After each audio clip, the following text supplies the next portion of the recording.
Hello, I'm Bill Gates. And we are calling it iPhone. Attends, je veux causer de science avec les intellos.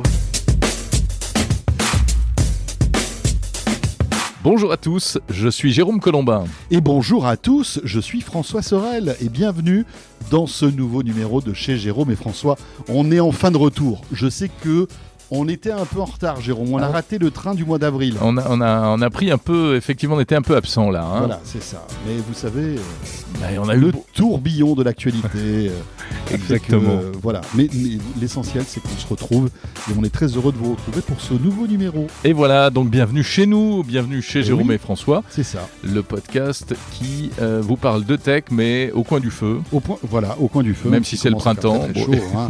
Voilà. Et puis rappelons quand même à tous les tabloïds que ce podcast qui s'appelle Chez Jérôme et François ne veut pas dire que nous vivons ensemble. Exactement. Voilà, arrêtons d'avoir des paparazzis qui nous suivent, Jérôme, tous les jours. Tordons le cou aux rumeurs, oui, mais ça suffit. C'est ça. Bon, alors on parle cette semaine de plein de choses. Plein de trucs évidemment, mais le sujet qui a dominé l'actu ces dernières semaines, c'est quand même cette histoire incroyable entre Elon Musk et Twitter. Mais oui, bien sûr, enfin, même cette semaine, ce mois. Hein, oui, ces dernières semaines. Hein. Voilà, c'est ça, c'est vraiment énorme.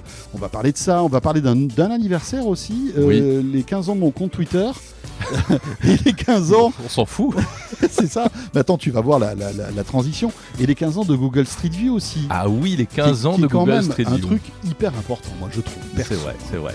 Moi, je vais vous raconter mes vacances. Ah, ça, j'adore quand tu racontes tes vacances. À chaque fois. Hein. Je vais vous raconter mes vacances en Corée du Sud. Oui. C'est quand même pas n'importe quel pays. Rappelons que tu as fait à cette occasion le guide du routard du barbecue coréen. Tout à fait, je pourrais tout vous dire là-dessus. Et puis aussi, tu nous raconteras une anecdote qui malheureusement nous arrive à toutes et à tous lorsqu'on perd un iPhone. On perd un iPhone. À partir du moment où on se retrouve en sanglots en se disant qu'on a perdu son iPhone, qu'est-ce qu'on doit faire? Et surtout, quelle est l'expérience utilisateur à partir du moment où on perd un iPhone? Ça t'est arrivé il y a quelques jours, tu vas nous raconter. Alors on commence par Elon Musk et Twitter. Mais bien sûr. On va pas refaire tout le film, on en a parlé plusieurs fois sur 01 TV, t'en as parlé 77 fois dans Tech & Co, évidemment. J'en ai parlé également dans mon podcast Monde Numérique. Mais oui. Mais c'est quand même hallucinant cette histoire-là, qui n'en finit pas. C'est hallucinant, et puis surtout, c'est les rebondissements. C'est-à-dire que là, je pense qu'un scénariste peut déjà vendre une série à Netflix ou Amazon ou à Disney sans aucun souci, parce que franchement... On a des trucs à raconter tout le temps sur cette histoire. On va pas vous refaire comment dirais-je, le calendrier de tout ça, mais c'est vrai que parce qu'il y a plusieurs épisodes. Au départ, voilà, Elon Musk qui prend quasiment 10% de Twitter. Quelques semaines après, il y va franchement. Il fait quasi nos PA en disant voilà, moi je mets 44 milliards sur la table pour acheter Twitter. Au début, c'était non. Après, c'était oui parce que 44 milliards avec un projet qui tenait la route visiblement, séduit le conseil d'administration de Twitter. Difficile de refuser, et en plus c'était très habile parce que en ayant pris 10%, en fait il avait mis en place une mécanique qui finalement interdisait à Twitter de refuser, quoi. Il avait mis le pied dans la porte et il ne pouvait pas faire autrement. Twitter ne pouvait pas faire autrement. Voilà, n'oublions pas que Elon Musk est quand même un garçon plus ou moins génial. Et puis dernier rebondissement en date, Jérôme. Elon Musk qui dit attendez les gars, on arrête. C'est où le bouton stop là? Le bouton pause. Le bouton pause, oui, parce que c'est pas encore le bouton stop. Non. Il est où? Il est là le bouton pause. Ok, j'appuie dessus parce que en fait, je vous soupçonne, vous, chez Twitter, de mentir un petit peu concernant le pourcentage de faux comptes qu'il y a sur le réseau social. Exactement. Twitter dit que ça ne représente que 5% des comptes et Elon Musk dit c'est pas vrai, tout le monde a fait l'expérience, c'est au moins 20%. Oui, bien sûr. Et du coup, ça remet en question les possibilités éventuelles de monétisation, enfin plein de choses. Mais évidemment. La vision de la modération et tout et tout. Et alors ça, c'est le mystère parce que est-ce que c'est une vraie raison ou alors c'est un prétexte parce qu'il a rencontré des problèmes par ailleurs, parce que finalement il s'est engagé sur un montant peut-être trop élevé, parce qu'il n'arrive pas à réellement réunir son tour de table financier. Enfin, c'est assez bizarroïde cette histoire. Écoute, moi je pense que... Quelle est ta conviction profonde? Je pense qu'Elon Musk a raison. Parce que... Sur les faux comptes? Oui, je pense qu'il a raison, parce qu'on a tous, on est souvent sur Twitter, toi et moi, et on se rend compte souvent que soit on est suivi par des comptes un peu chelous, le nombre de fiancés que je peux avoir moi sur Twitter, je sais pas toi. Moi j'adore, dans des conversations hyper sérieuses, tout d'un coup, t'as une meuf qui met vous voulez mes naked photos ou je sais pas quoi là. Donc, et là, on peut pas dire que ce soit un compte dont la véracité est prouvée à 100% si tu veux. Et nous, humbles tweetos, qui sommes déjà victimes de ce type de choses, ça veut dire quoi? Ça veut dire qui sommes nous-mêmes des fantômes d'ailleurs. Voilà, c'est ça. À mon avis, Elon Musk a raison d'enquêter parce que, en fait, le rachat de Twitter repose sur quoi pour Elon Musk? C'est la monétisation de chaque compte, de vrais comptes. Ouais. Et quand tu donnes 44 milliards et que tu as prévu au départ d'avoir 5% de comptes fake, tu dis ok, voilà, c'est pas grave, c'est dans mon business plan. Oui, c'est les pertes et profits en fait. Voilà, mais si tu te retrouves avec 10, 15, 20% de faux comptes, Twitter ne vaut plus 44 milliards. C'est le business model qui tient plus. Et alors, c'est le business model qui tient plus. Il tient, mais plus à 44 milliards. Peut-être à 35 ou 30, je sais pas. Mais je pense que Elon Musk, qui paraît être un personnage un peu fantasque comme ça, est quelqu'un, on le sait, de très très intelligent, et surtout c'est un excellent homme d'affaires. Et pour lui, il veut acheter Twitter au bon prix. Et le bon prix dépend du nombre de faux comptes qu'il y a sur le réseau social. Exactement. Et le fait d'avoir annoncé malgré tout 44 milliards, ça fait un choc à la fois psychologique, financier, et ça faisait peut-être même partie de sa stratégie, qui finalement est vraiment une stratégie de billard à 3 bandes, 4 bandes, 5 bandes. Quoi. Après, moi ce que je trouve incroyable avec Elon Musk, c'est la manière dont il en parle. C'est-à-dire que sur Twitter, il dit qu'il ne va plus racheter Twitter. Sur Twitter, il dit qu'il imagine et il croit qu'il y a plus de 5% de comptes faux sur Twitter. Ouais. C'est-à-dire qu'il y a une espèce de transparence dans cette communication qu'on n'a pas l'habitude d'avoir. Quand il y a ces transactions énormes entre des hommes d'affaires et des grands sites comme ça américains. Et moi, je trouve ça... c'est super. On a l'impression de, tu prends les pop-corn et tu lis les tweets d'Elon Musk qui se frite avec tout le monde. Avec Parag Agrawal, le patron de Twitter. Qui se frite ouvertement. Il y a eu des départs aussi chez Twitter, de personnalités qui étaient très élevées dans l'organigramme qui s'en vont, qui ont été virées. Donc ça bouge.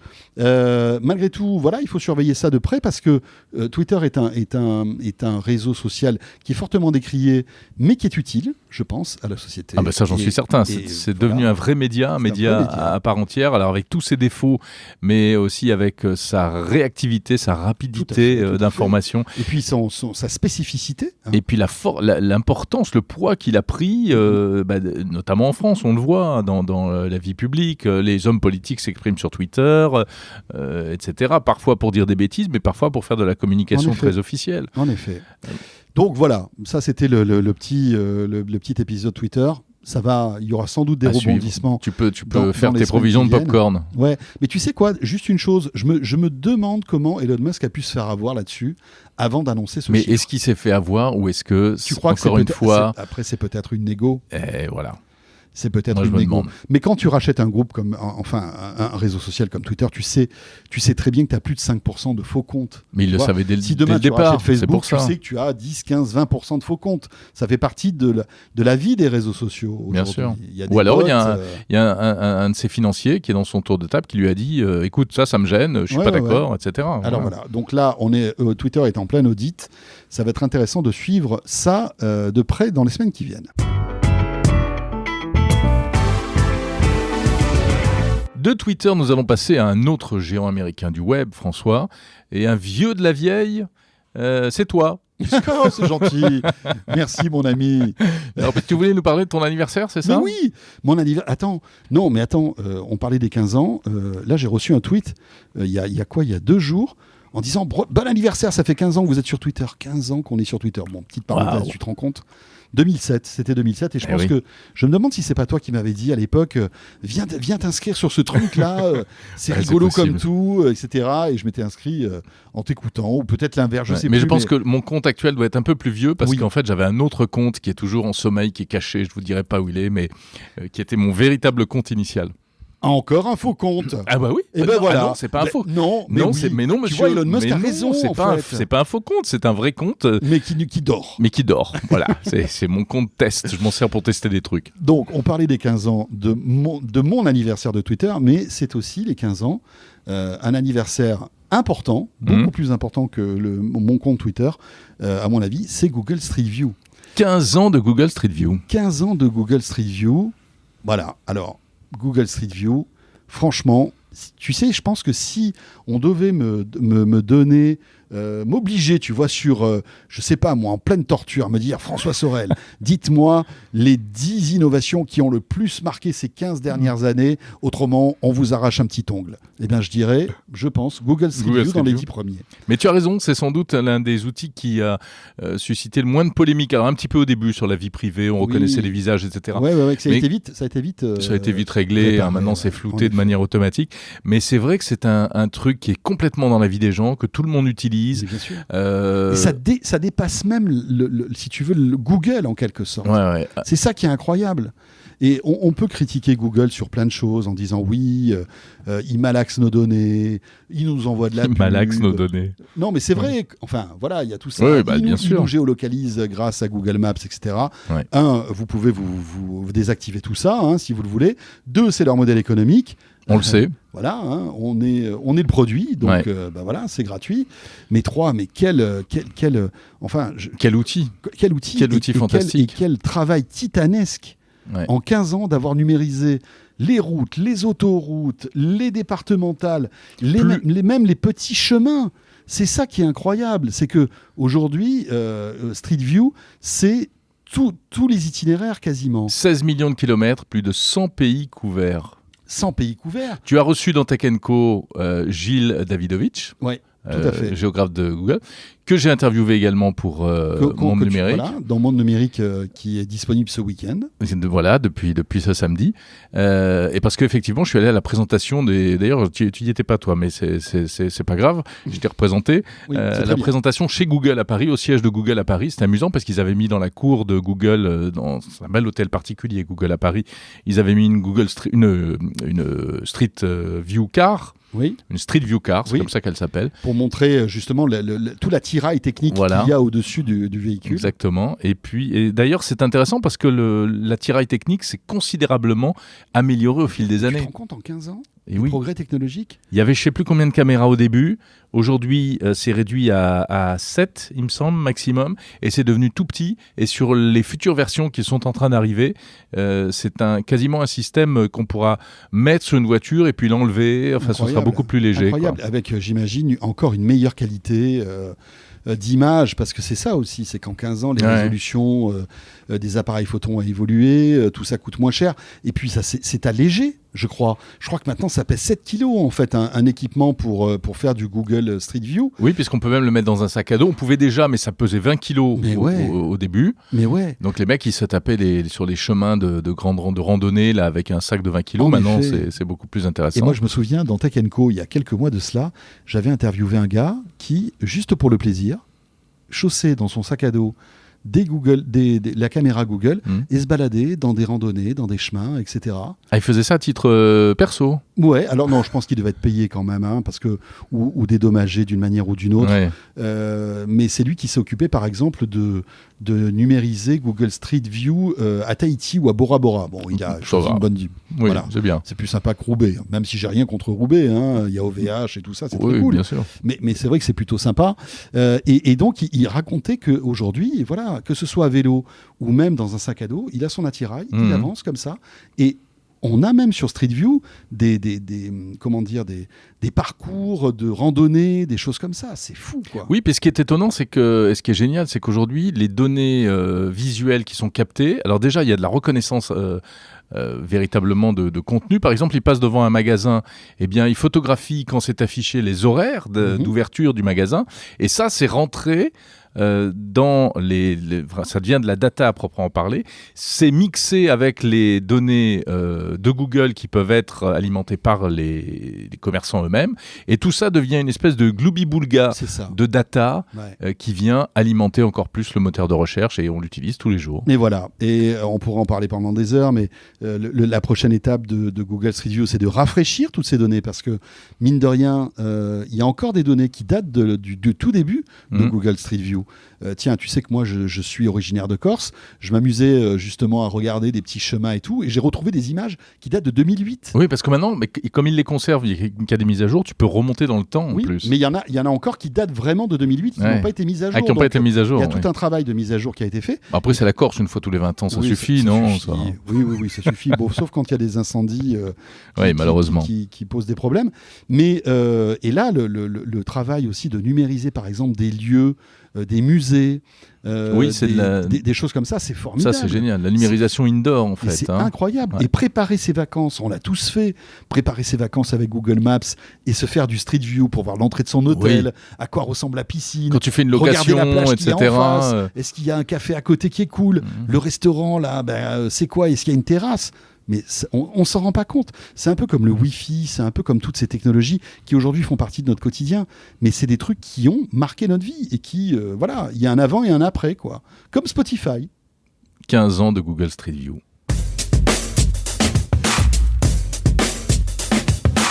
Justement, moi je m'en suis servi de Google Street View il n'y a pas longtemps, juste pour préparer un petit voyage assez sympa en Corée du Sud. Et tu sais, on pourrait en parler pendant des heures et des heures. Encore une fois, l'outil Google de traduction instantanée merci Google du coréen au français.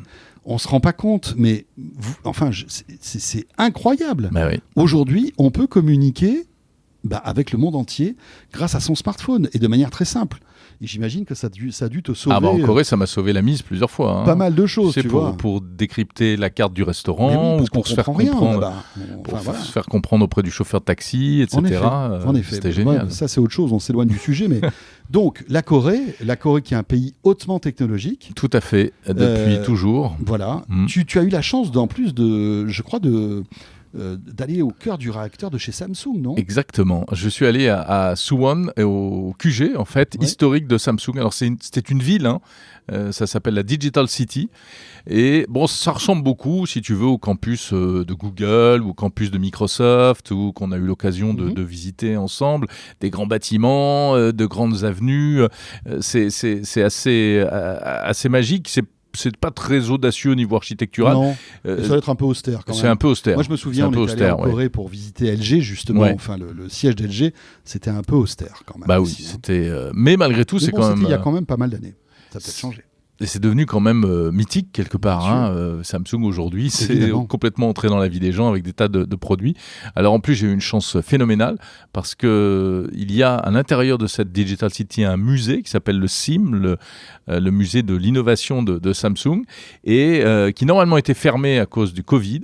Mais ils m'ont fait l'honneur et le plaisir de m'accueillir pour une visite privée dans ce musée. Top. Voilà, donc qui est assez sympa. Compte, Jérôme Colombin, VIP, même en Corée du Sud. C'est incroyable. Je les remercie. C'est vrai que j'avais sollicité Samsung avant de partir. Et vraiment, ils m'ont déroulé le tapis rouge. C'est top. Et j'ai beaucoup apprécié.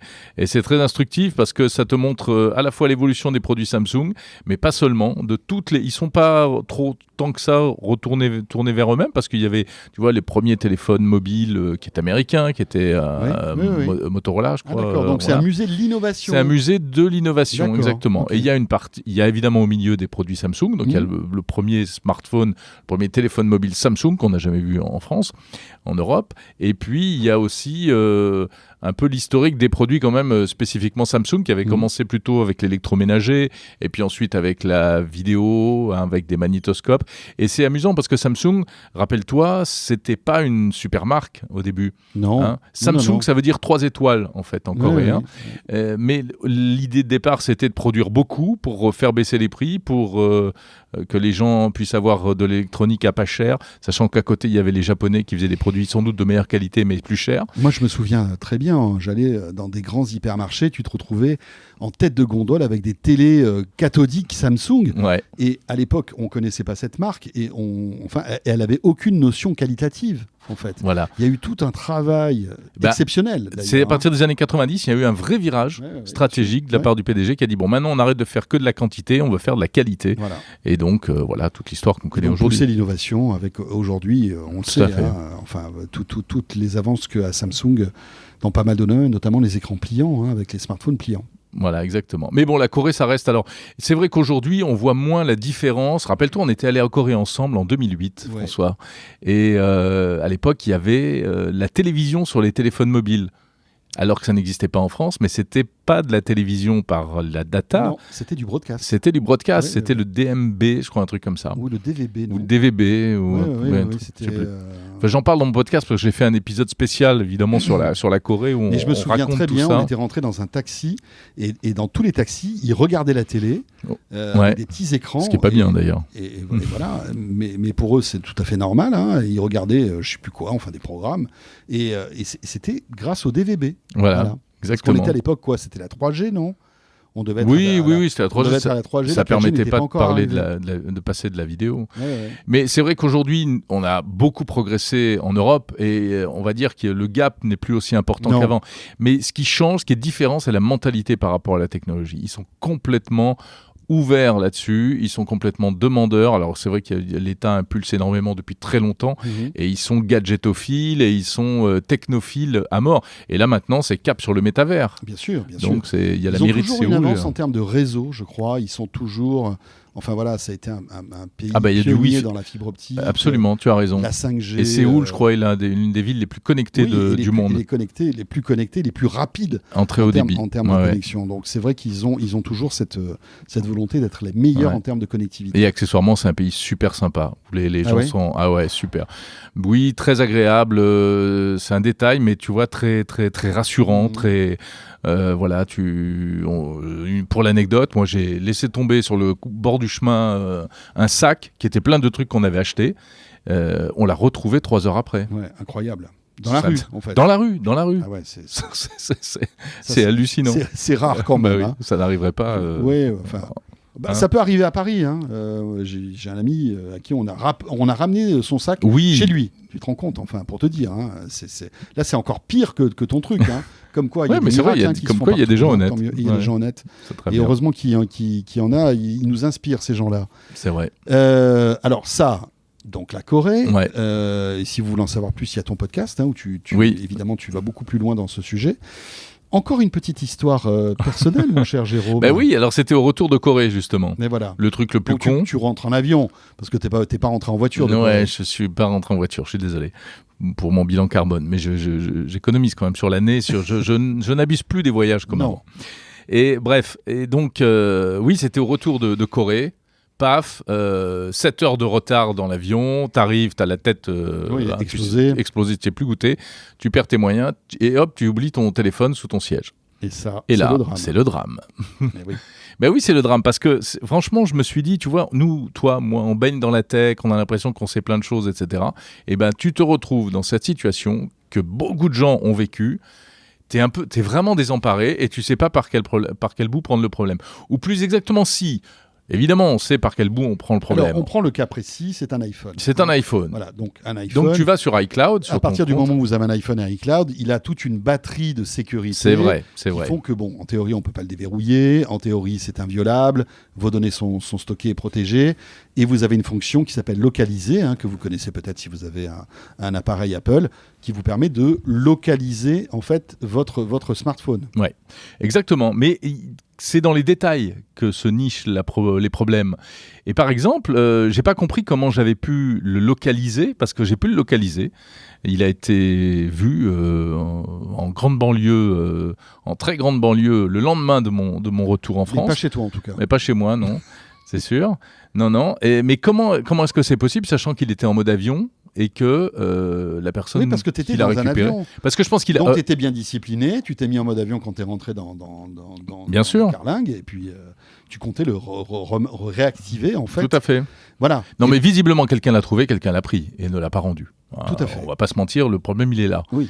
Mais après, comment se fait-il que moi j'ai pu le localiser au moins une fois alors qu'il était toujours, enfin qu'a priori initialement il était en mode avion, et puis que la personne n'a pas trouvé le code. C'est un code à 6 chiffres, c'est pas possible. Non, le téléphone est, voilà, est inutilisable en fait. Exactement. Donc je commence à chatter avec un technicien d'Apple sur le site d'Apple et qui me dit non, c'est pas possible. S'il est en mode avion, il n'est pas localisable. Bon, voilà. Donc premier truc que tu comprends pas. Ensuite, tu as 2 options. Soit tu le déclares en mode perdu. Il va afficher un message, il va inviter la personne qu'il trouve à te contacter. Soit carrément tu l'effaces. Mais si tu l'effaces, par sécurité, tu as envie de l'effacer, mais tu te dis si je l'efface, j'ai plus aucune chance de le localiser. Et bien là, il y a un flou artistique et j'ai compris tard qu'en réalité, depuis iOS 15, normalement, même effacé, on peut continuer à le localiser. Mais tout ça pour dire que, et sans rentrer trop dans le détail, si tu veux, on voit bien qu'on sait des choses sur la localisation, la géolocalisation des iPhones, etc. Mais on a quand même du mal à avoir une vision claire et nette de ce qui est possible, de ce qu'il est possible de faire, de ne pas faire, etc. quoi. Oui, bien sûr. Et puis, bon, voilà, ça sert à quoi finalement cette géolocalisation d'un téléphone, si on l'a perdu ou si on nous le vole? Tu vas voir la police, mais franchement, est carrément pas motivée. Hein. Et puis on peut les comprendre, ils ont peut-être d'autres chats à fouetter. Enfin, est-ce qu'il faudrait pas un service spécifique? Bien sûr. Etc. Enfin, bon, oui, mais après, il y a... Enfin bon, ça c'est une parenthèse, mais si tu veux, je trouve qu'il y a quand même un truc qui colle pas, c'est que c'est des produits qui coûtent plus d'1 millier d'euros. Ce serait n'importe quoi d'autre, on agirait un minimum. Et là, comme souvent les propriétaires de smartphones sont assurés, et bien du coup on se dit bon allez écoutez, ça passe avec l'eau du bain. Mais le truc c'est que il y a une impunité. C'est-à-dire que tu peux piquer des téléphones sans qu'il n'y ait jamais de sanction, en fait. Et après, moi, je me pose la question, alors peut-être que je suis naïf, mais Apple nous dit nos téléphones sont inviolables à partir du moment où vous avez iCloud et Face ID avec des codes, etc. Personne ne peut le déverrouiller, il est inviolable. Mais qu'est-ce qu'en font, en fait, les personnes qui volent les téléphones? Parce que, tu vois, tu peux pas le réinitialiser, en théorie. Alors, la suite de l'histoire, c'est que je l'ai relocalisé quelques jours plus tard en Tunisie, au Maroc. Non, c'est pas vrai. Si, il est au Maroc.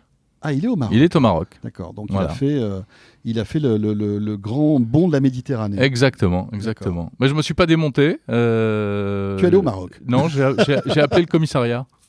D'accord. Et écoute, super professionnel. Ils nous ont rappelé le lendemain, etc. Mais bon, pour l'instant. J'en sais pas plus. Mais c'est vrai que la question, elle est là. Qu'est-ce qu'ils vont en faire? Est-ce qu'il existe aujourd'hui des failles que peu de gens connaissent et qui arrivent, en fait, qui permettent de réinitialiser totalement un iPhone qui a été volé, alors qu'il y a toutes ces protections, hein? C'est la vraie question. C'est la vraie question. Ou alors il le démonte juste pour récupérer les pièces. Il est parti au Maroc et puis après il va dans une usine, si tu veux, enfin je sais pas moi, ils vont le démonter. Le blender. Alors, j'espère pas. Il va être blendé. Mais peut-être pour reprendre l'écran, pour reprendre la batterie. C'est ça, pour récupérer les pièces, comme pour les voitures. Je sais pas, je sais pas, mais j'aimerais bien avoir la réponse. Si vous l'avez, n'hésitez pas, vous pouvez nous laisser un petit message. Voilà, si vous travaillez dans une filière de recel d'iPhone, de recel d'iPhone volé, surtout, dites-nous tout. Non, mais bon, c'est un sujet très intéressant. C'est vraiment un sujet, ouais. C'est le jeu du chat de la souris. Exactement. Voilà. Bon, alors t'as plus d'iPhone alors? Alors écoute, tu sais, j'ai toujours un peu des réserves. Jérôme a un iPhone 5, mais il peut plus avoir de WhatsApp maintenant. Oui, puisque c'est le problème. Donc c'est pour ça qu'on n'arrive plus à communiquer. Jérôme, eh bien, je crois que nous arrivons. On a presque terminé. Chez Jérôme et François. Ah, il y a une dernière chose dont il faut qu'on parle, François. Oui. Ah là. Alors là, attention, ne partez pas. Non, surtout ne partez pas.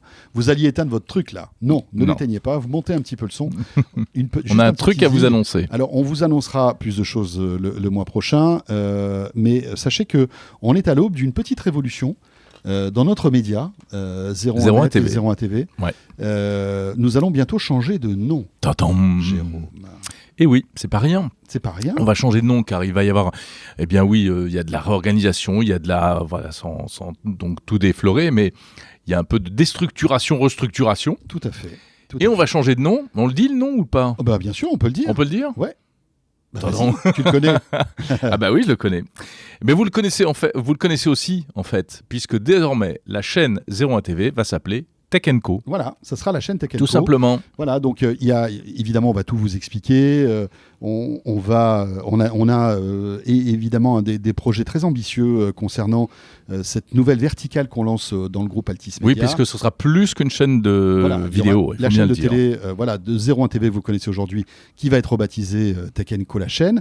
Il y a donc l'émission que j'ai le plaisir de présenter tous les soirs sur BFM Business, mais il y aura aussi une verticale web qui vous alimentera en ActuTech tous les jours avec des tests produits et plein de choses. On a plein de projets avec Jérôme et avec des journalistes de la rédaction, dont certains que vous connaissez, et puis d'autres que vous ne connaissez peut-être pas, mais que vous découvrirez bientôt. Voilà, je ne peux pas vous en dire plus. Vous en saurez beaucoup plus le mois prochain. Voilà.